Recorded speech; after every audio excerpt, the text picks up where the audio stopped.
qaabka laakiin saddex mid baa muuqata mid waxa muuqata in anagoo ka xun hadalka inay dhahdo in golihii wakiilada ay xukuumaddu la wareegtay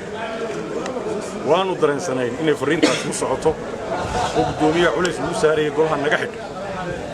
warkaa waanu haynaa rasuul meel lama ku wadato iska warhaysaa baa leeyahay waanu ogeynaa culays lagu hayo gudoomiyaha golaha wakiilada la leeyahay naga xidh hadda waxa laga xidhayaana waxa weeye waa wax saddex soo heshiiyeen oo saxiixii madaxweynuhu ku yaalo ayaa haddana madaxweynihii xukuumaddiisa golihiinta ka daba yimaadeen ay leeyihiin xidh oo arrintaa dhigi maanta ummadda waxaanu u sheegaynaa golihii wakiiladu ma madax bannaana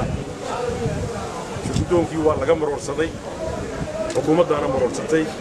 in golaha la xidhay in mooshinka la soo taagana xukuumadda ka dambaysa cid kale ka dambaysa ma jirto annagu gariiqaankan ku eedi mayno shirgudoonkana ku eedi mayno